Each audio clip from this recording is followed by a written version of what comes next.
Hello everyone and welcome once again to the Star Destroyer Oppression. Today I have enlisted the help of Amanda Wolfchild to deal with an authoritarian vegan, or as I like to call him, a toiletarian. Hello Amanda and welcome aboard. Hi everyone, Amanda Wolfchild here. I'm gonna do my best to cover this crazy video. I mean, that's the only word for it. This crazy video with White Sith here. So let's get to this, yeah? Hey guys, so I just wanted to do a quick video today discussing the idea of forcing beliefs. As vegans, we're always told that we're pushing our beliefs onto others, and I'm not really sure if this is a criticism at all. Yes, it is a criticism because holding a particular belief is fine. Talking about it when asked or appropriate is fine. Making a platform to educate those interested is fine. Forcing people to listen to you or feel the same or act the same as you is not fine.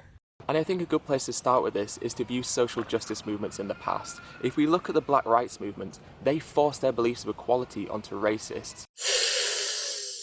Did I just hear that right? Oh brother, I'm surprised you haven't been hung out to dry yet. The Black Rights Movement? Yeah. More commonly known as the Civil Rights Movement. Not very PC of you there, bruh.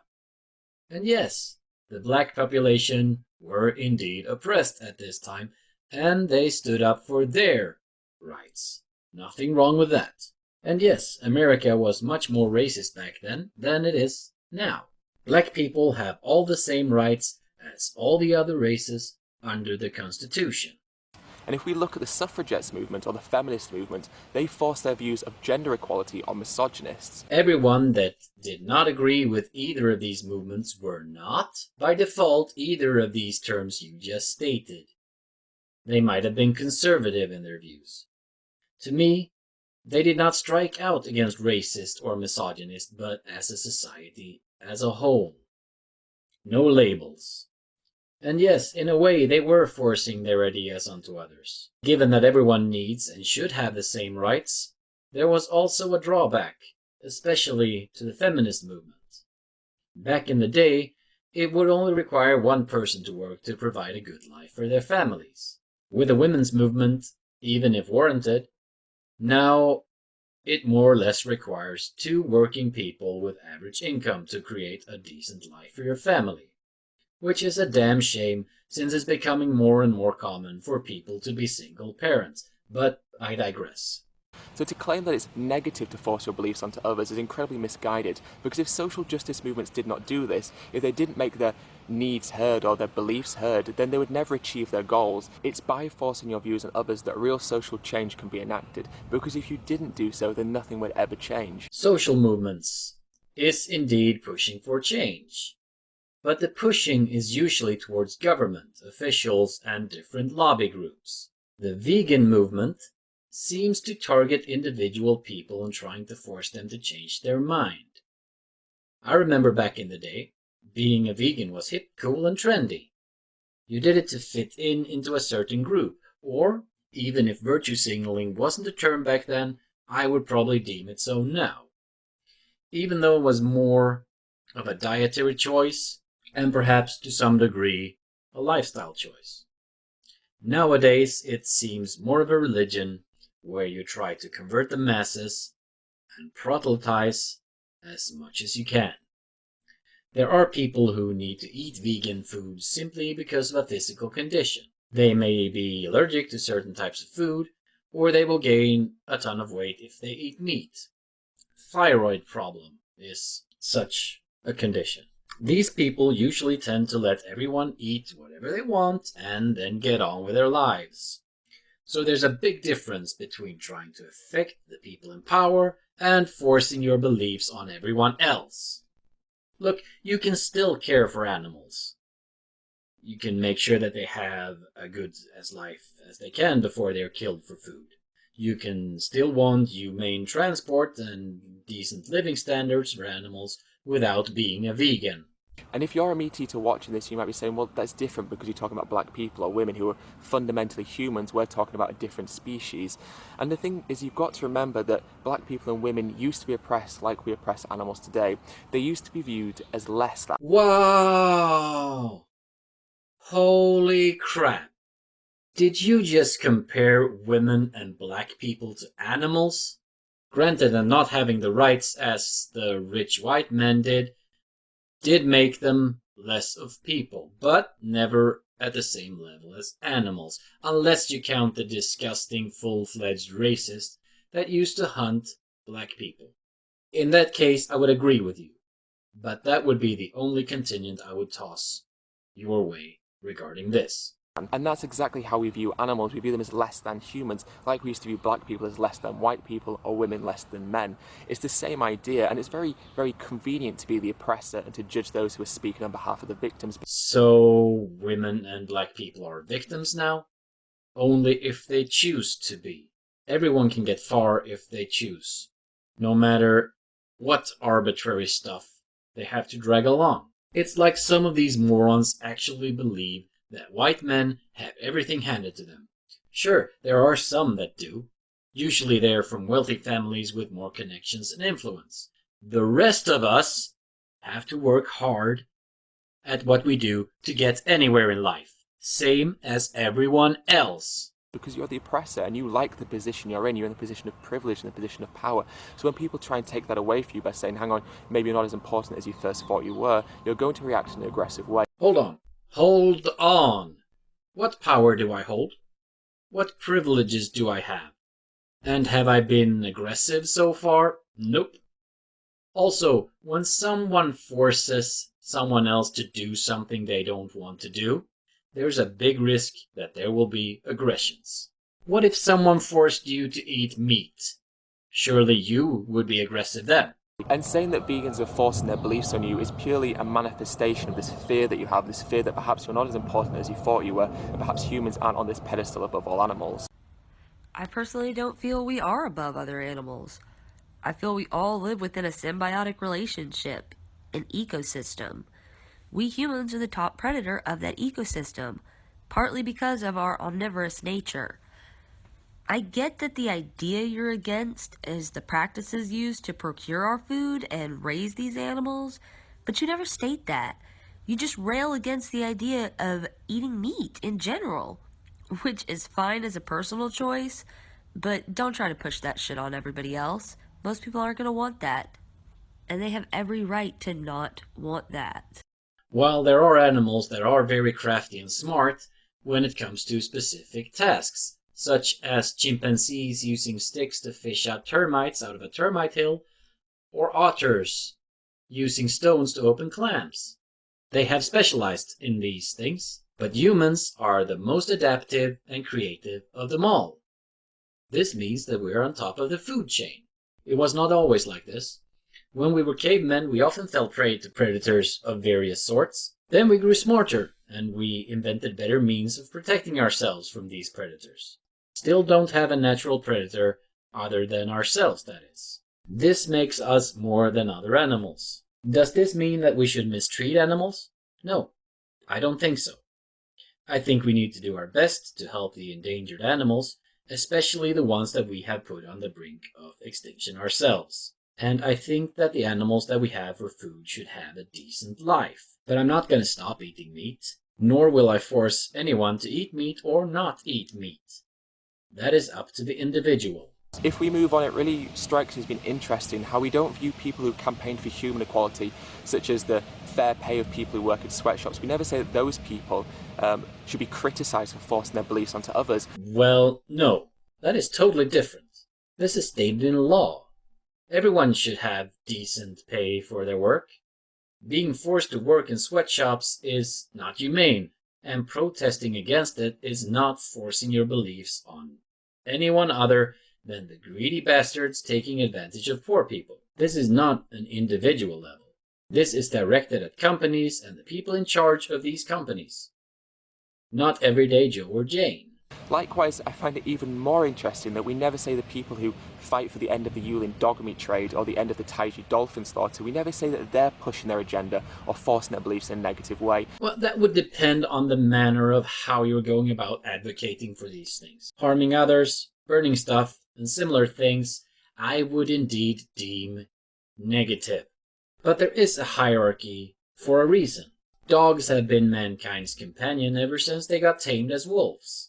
They have protected us, they have kept us safe, they have helped us hunt, and so forth. This companionship is almost ingrained in our DNA. As for dolphins, well, they're considered the third smartest animal on the planet, just after us and the great apes.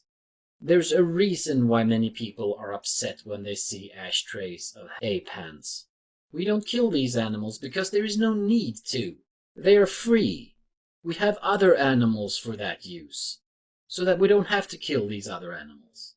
The same with cats. Cats are our pets, or in some cases our masters. We don't eat our pets, at least not in the West, and we look at eating pets with disgust since they are like a family member. Most people have had a pet at some point in their life.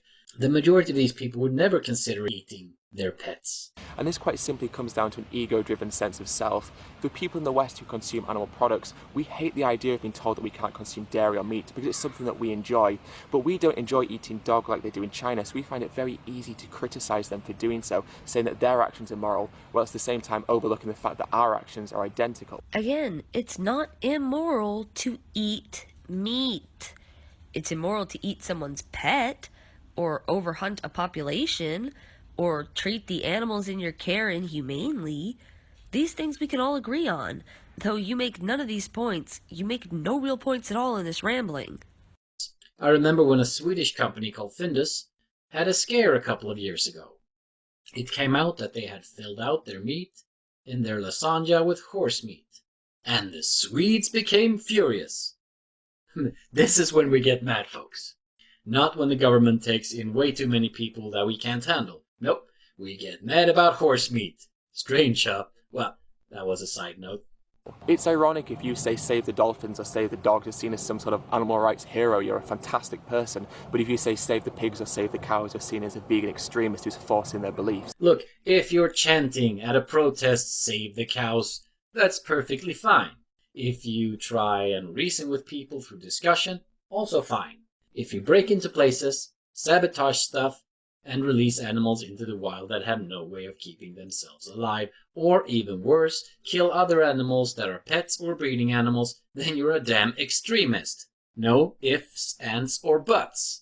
And although this doesn't really make any sense, it's also painfully obvious. You see, it's easy to condemn the actions of people who live on the other side of the world, such as the people who slaughter dogs for meat. But when it comes to acknowledging that you're guilty of the same transgressions, you're guilty of the same immoral acts, your ego puts a barrier up, stopping you from being able to accept this very simple reality. And that's where this aggression towards vegans really comes in. And if you try and shame people for eating meat, then yeah, you're an extremist pushing shit onto others. And as I said before, what usually happens when people are forced with an ultimatum or being forced into something through shame, it backfires. And oh boy, does it backfire like a nuke. This is when you get aggressive people coming at you vegans. So if you want to stop your shaming and authoritarian bullshit and have reasonable discussions with people, you will most likely get another outcome. Food for thought, huh? And if you are a meat eater, you can't expect to not be criticized for your lifestyle choices. Eating meat in balance with plants and other food items is the natural option, the thing that we have evolved to do. Being vegan is the lifestyle choice, one that you have every right to, and I'm not complaining about. Because the thing is, we condemn the actions of rapists or racists because their actions affect others very negatively. Wait, just a damn minute. Did I hear that right? Let's play that again. And if you are a meat eater, you can't expect to not be criticised for your lifestyle choices. Because the thing is, we condemn the actions of rapists or racists because their actions affect others very negatively.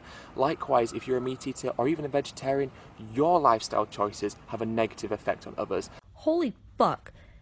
Did he just compare eating meat to being a rapist? The fuck is wrong with you, dude? Holy shit. I did not hear that wrong. Wow. That has to be one of the worst points I've ever heard in my life. You can look at this two ways. Either victims of rape or racism are animals, or the people who are eating meat are rapists and racist. Motherfucker! This is shaming on a whole new scale. Well done!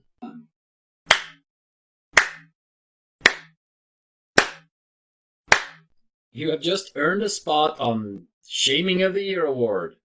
I'm almost at a loss for words. That does not happen often, but holy shit. Therefore, you should be open to the prospect of criticism. That is a two-way street, my friend. I'm open to all forms of criticism. In fact, I enjoy it. It challenges me. It makes me think. You guys need to be open to criticism too. You could also grow as people.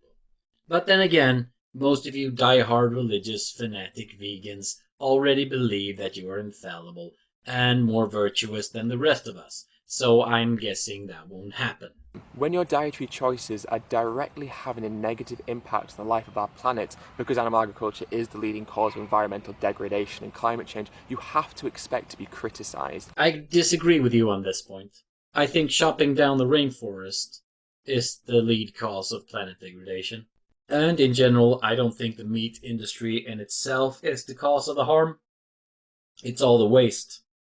So much food just gets old and tossed away.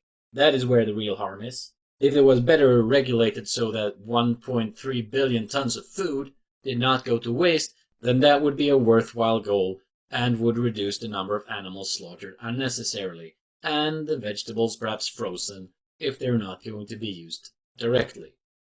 There is so much we can strive towards without shaming meat eaters, destroying people's properties, or releasing animals into the wild. These are the things we should be discussing first and foremost. The rest is up to personal choice in my book. People who commit immoral acts should be criticised for doing so, and just because society's ingrained us with the belief that it's acceptable doesn't mean that you're above the prospect of criticism. At some point, society has to recognise that their actions are immoral and make a change. You finally vaguely mention what I assume is the real issue that bothers you, the way animals are raised and put before us. This is something we can somewhat agree on. I feel like with supermarkets and factories somewhere that no one ever sees, we've lost a vital connection to and respect for the life it costs to further our own, which in turn creates a disconnect between us and our place in and responsibility for the ecosystem. However, everyone stop eating meat now because it's immoral to kill to live is an over-exaggerative response that will cause the same problem in the opposite direction.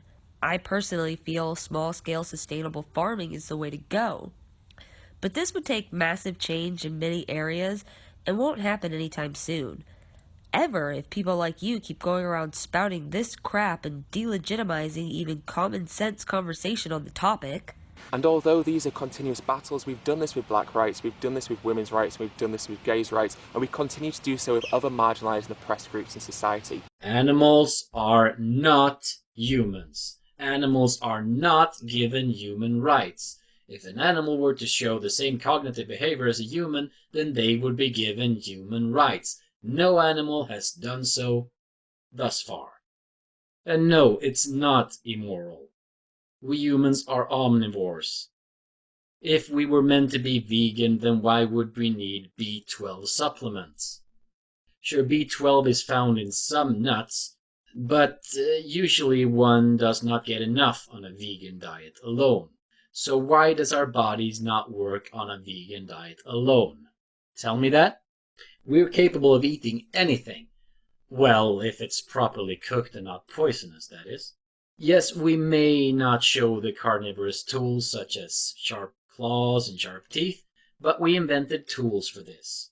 Same as the animals that I told you about before, the otter and so forth.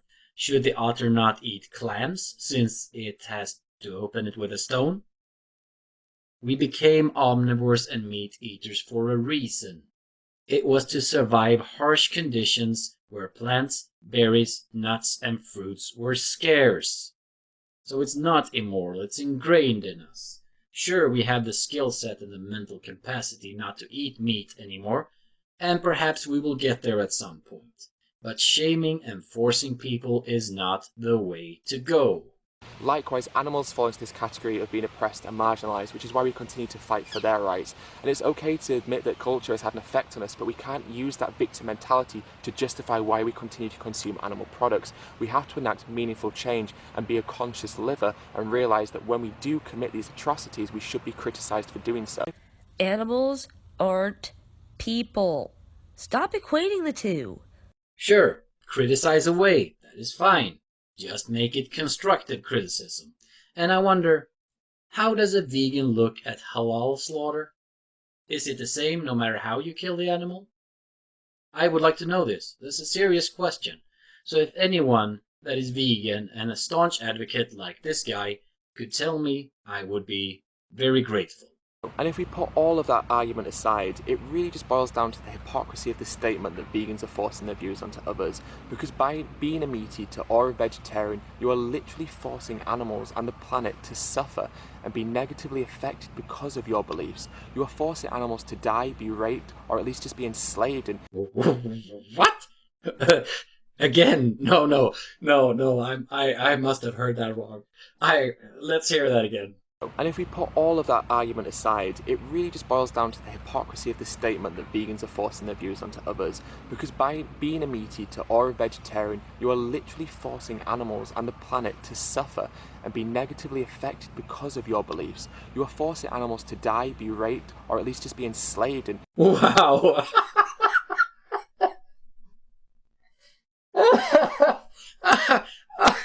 Oh.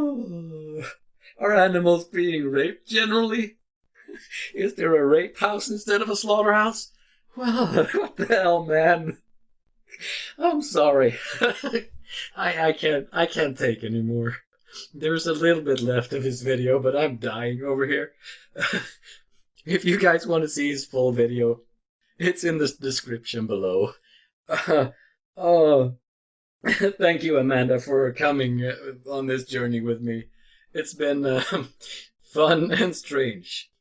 Do remember to check Amanda's stuff out. Her link is also in the description below. Bye, everybody.